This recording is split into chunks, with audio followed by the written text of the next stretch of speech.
आपको बता दें, सोशल मीडिया पर एक वीडियो काफ़ी तेज़ी से वायरल हो रहा था। इस वायरल वीडियो की पड़ताल करने हमारी टीम युवती तक पहुंची। नमस्कार, मेरा नाम तान्या पंत है और मैं दिल्ली की रहने वाली हूँ। 21 अगस्त को मेरे साथ एक ऐसी घटना हुई है जो मैं आपके साथ शेयर करना चाहती हूँ। करीबन दिन के 1:15 बजे मैं प्रीत विहार से कुछ शॉपिंग करके निकल रही थी। फिर मैं एक ऑटो रिक्शा में बैठी और इसके 5-10 मिनट के बाद ही विकास मार्ग पर लक्ष्मी नगर से ITO जाते हुए 2 बाइक सवार मोटरसाइकिल पर, एक ब्लैक कलर की बाइक पर आए और मेरे ऑटो में से, मेरे हाथ में से मेरा बैग छीनकर चले गए वहां से। मैंने तुरंत ही 112 नंबर पर कॉल किया और नियरेस्ट थाने शकरपुर पहुंच गई। थाने पहुंचते ही मैंने कंप्लेन करी और सब्सिक्वेंट सेक्शंस में FIR लॉन्च की गई। मेरे बैग में मेरा लैपटॉप चार्जर, फोन चार्जर, घर की चाबियां, मेरी सभी IDs, मेरी कोई ज्वेलरी, मेरे डेबिट क्रेडिट कार्ड्स के साथ साथ मेरे एक एप्पल के एयरपॉड्स प्रो भी थे। मेरे एयरपॉड्स मेरे फोन के साथ कनेक्टेड हैं और उनकी लोकेशन मेरे फोन से ट्रेसेबल है। ये बात मैंने अपने इन्वेस्टिगेटिंग ऑफिसर को भी बताई और मैंने उनको रिक्वेस्ट किया कि वो प्लीज इस पे तुरंत एक्शन ले, क्योंकि मैं अपने बैग की और अपने एयरपॉड्स की लोकेशन ट्रेस कर पा रही हूँ। मेरा ये उनको बताने के बाद सेम डे इवनिंग में अराउंड 6-6:30 पर वो लोकेशन लोनी गाजियाबाद की पाई गई और ये बात बार बार IO को बताने के बाद उन्होंने मुझे कहा कि आप खुद वहां पे चले जाइए और मैं आपके साथ एक हमारी टीम का कांस्टेबल भेज देता हूँ। 2 कांस्टेबल्स को मेरे साथ भेजा गया और हम उस लोकेशन पे पहुंच गए। लोकेशन पे पहुंचने के बाद हमने ये पाया कि वो लोकेशन एक घर की आ रही है। नमस्कार, मैं क्राइम रिपोर्टर आकाश मौर्य इस वक्त मौजूद हूँ पूर्वी दिल्ली के थाना शकरपुर, जहां बीती 21 अगस्त 2024 को एक बेहद चौंका देने वाली घटना हमारे सामने आई है। आपको बता दें, एक युवती ऑटो में सवार होकर अपना लैपटॉप सहित कुछ कीमती सामान लेकर गुजर रही थी। उसी समय बाइक सवार 2 बदमाशों ने ऑटो में रखे उसके बैग पर झपटमारी करके उसका सारा कीमती सामान लूट लिया। आपको बता दें, जब युवती थाने पहुंची तो पुलिस ने मामला दर्ज कर FIR दर्ज करने के बाद युवती को कहा कि आपका सामान जल्द ही मिल जाएगा, लेकिन युवती के पास एक ऐसी चीज़ थी जिससे कि उन बदमाशों की लोकेशन आसानी से ट्रेस हो सकती थी। आपको बता दें, एप्पल के फ़ोन के जो एयरबड्स होते हैं उनके अंदर ऐसा सिस्टम होता है, यदि आपका एयरबड्स कोई चुरा ले या छीन ले तो उसकी लोकेशन तब तक आपको मिलती रहेगी जब तक उसमें बैटरी की चार्जिंग है या उसे जब तक रीसेट ना किया गया हो। ठीक ऐसा ही युवती के साथ हुआ। उसके एयरबड्स जो छीने गए थे उनके माध्यम से युवती को लगातार अपने सामान की और उन बदमाशों की लोकेशन मिल रही थी। युवती ने थाने आकर पुलिसकर्मियों को बताया कि जिस मामले में आपने FIR दर्ज की है, यदि पुलिस ट्रेस करना चाहे तो इसकी लोकेशन मैं बता सकती हूँ। इसके बाद युवती द्वारा बताई गई लोकेशन पर पुलिसकर्मी पहुँचे और वहाँ पहुँचकर पुलिस उल्टे पैर वापस आ गई। आखिर ऐसा क्या मामला था जो कि पुलिस उल्टे पैर वापस आई, वो हम आपको बता दें। जिस जगह युवती पुलिस को लेकर गई थी, अपने सामान की लोकेशन के आधार पर जिस जगह गए थे वह जगह जिला गाजियाबाद के लोनी इलाके की जगह थी। रात का वक्त था, लेकिन मज़े की बात यह है कि रेडिंग पार्टी में केवल एक सिपाही युवती के साथ लोकेशन वाली जगह तक गया था। युवती का कहना है कि थाने से 2 सिपाही गए थे, लेकिन जिस जगह की लोकेशन आ रही थी वहाँ तक केवल एक ही सिपाही युवती के साथ गया था। यह सब कुछ देखते हुए सुरक्षा व्यवस्था पर भी कई गंभीर सवाल खड़े होते हैं। युवती का कहना है उस जगह काफ़ी लोग इकट्ठा होकर यदि उस वक्त हमारे ऊपर हमला हो जाता तो पुलिस बचाने में सक्षम नहीं थी। युवती का कहना है यदि पुलिस समय रहते इस मोबाइल फ़ोन को ट्रेस करती तो आज उनका पूरा सामान उनको मिल गया होता। लगातार 48 घंटे तक उसकी लोकेशन युवती के पास थी, लेकिन पुलिस ने ढील बरतते हुए इस मामले में पुलिस ने मुस्तैदी नहीं दिखाई, जिसके चलते आज भी उनका सामान उनको नहीं मिल सका है। आइए हम सीधा जुड़ेंगे पीड़ित युवती से और आपको बताएंगे आखिर क्या है पूरा मामला। 21 अगस्त को मैं कुछ शॉपिंग करके आ रही थी प्रीत विहार साइड से, तो विकास मार्ग पे लक्ष्मी नगर से ITO जाते तरफ वे मैं ऑटो में जा रही थी, दो बाइक चालकों ने अपनी बाइक से आए और मेरे ऑटो में से, मेरे हाथ में से मेरा बैग छीन कर चले गए। मैंने तुरंत ही थाना शकरपुर में कंप्लेन कराई और एफआईआर कराई। एफआईआर कराते समय मैंने उनको ये बात बता दी थी कि वो जो बैग है उसमें मेरा लैपटॉप है और मेरे एक ईयरफोन्स हैं, जो ईयरफोन्स मेरे फोन से कनेक्टेड हैं और उनकी लोकेशन मैं ट्रेस कर सकती हूँ। ये बात शुरू से ही टाइम से थाने में मैं बता चुकी थी ताकि हम उसको जल्दी से जल्दी ट्रेस कर पाएं और वो मिले हमें लोकेशन। अच्छा मैडम, उसकी लोकेशन के अकॉर्डिंग पुलिस ने आपकी क्या कुछ मदद की? मैंने जब अपने आईओ को इंटीमेट किया शाम के अराउंड 6 साढ़े 6 बजे कि वो मेरे हेडफोन्स जो हैं वो लोनी गाजियाबाद के एरिया में खुले हैं, तो उन्होंने मुझे पहले थाने बुलाया। तो मैं थाने पहुंची। थाने पहुंच के उन्होंने कहा कि मैं आपके साथ एक कांस्टेबल भेज देता हूं और ये वहां जाके लोकेशन चेक कर लेंगे।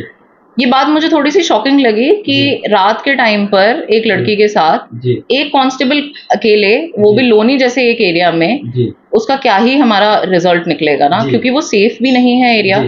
प्लस ऑलरेडी हम एक क्रिमिनल को ही ढूंढ रहे हैं जो स्नैच करके गया है, तो उसके पास बहुत कुछ अलग मटेरियल भी हो सकता है। कुछ हमें हमारी सेफ्टी का बहुत बड़ा क्वेश्चन है, हमें मार दे, कोई कुछ कर दे वहां पे। तो इस बात पे मैंने उनको ये भी बोला कि कांस्टेबल कुछ कर नहीं पाएंगे, आप प्लीज अपनी टीम भेजिए, एक टीम आप भेजिए, एक टीम आप लोकल थाने से बात करिए। तो उन्होंने कहा नहीं नहीं मैम, मेरे एक कांस्टेबल इनफ है, आप इनके साथ जाइए।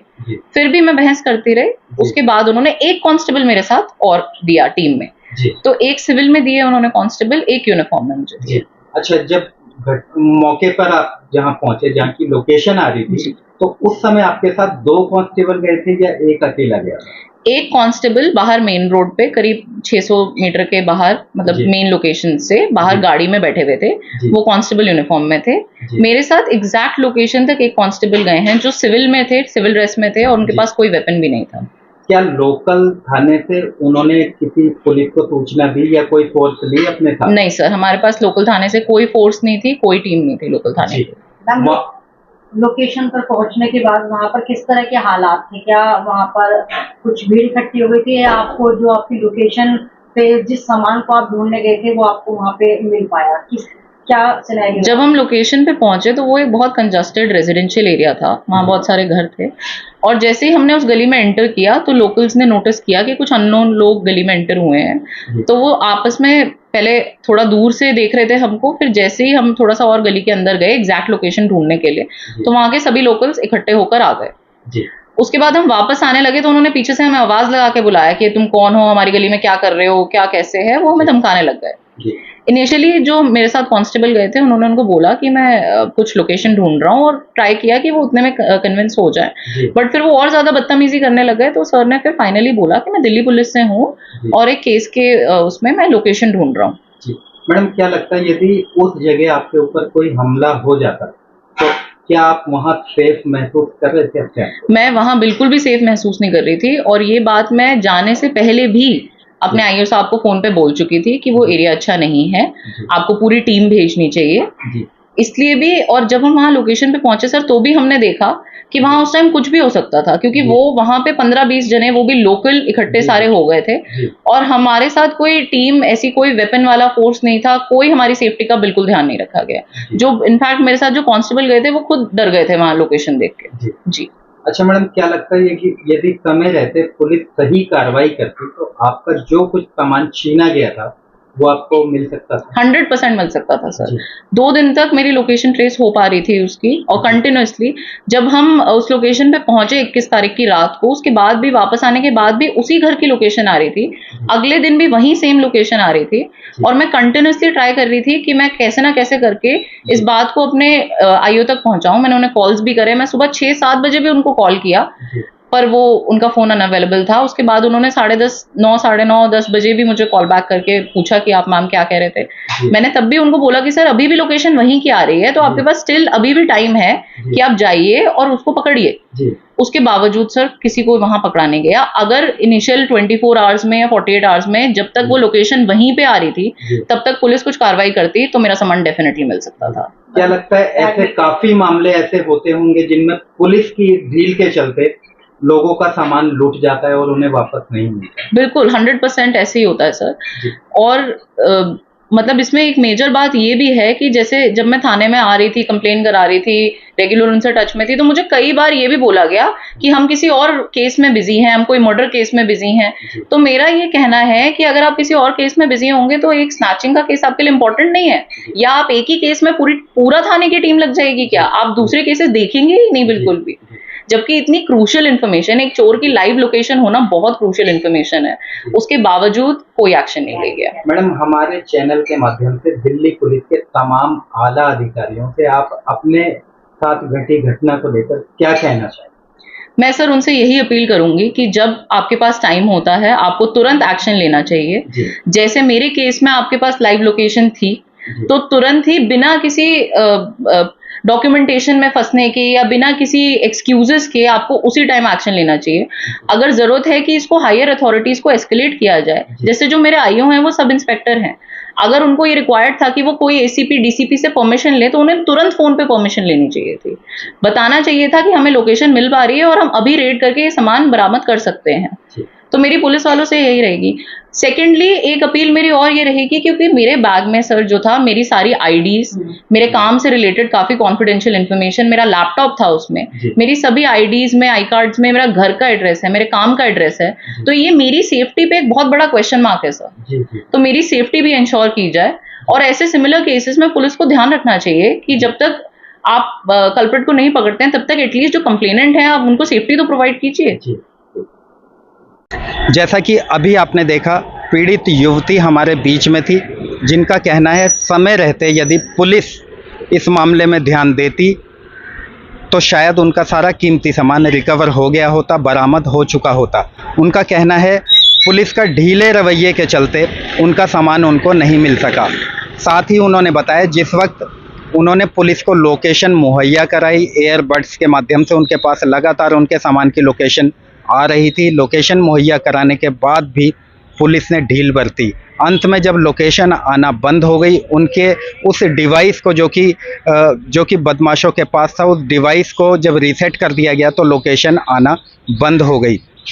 इन चीज़ों को देखते हुए कहीं ना कहीं स्पष्ट रूप से देखा जा सकता है कि इस मामले में पुलिस ने बहुत ही ढील बरती, जिसके चलते उनका कीमती सामान अभी तक उन्हें नहीं मिल सका है। अब देखना यह होगा हमारी खबर दिल्ली पुलिस के तमाम आला अधिकारियों के कानों तक पहुंचने के बाद क्या इस मामले में संज्ञान लिया जाएगा, क्या पुलिस इस मामले को लेकर मुस्तैदी दिखाएगी और पीड़ित युवती का सामान क्या उन्हें मिल सकेगा, यह अपने आप में एक बड़ा सवाल है। ऐसी ही तमाम खबरों के लिए हमारे साथ बने रहिए। मैं क्राइम रिपोर्टर आकाश मौर्य, न्यूज़ 24 मीडिया के लिए दिल्ली से।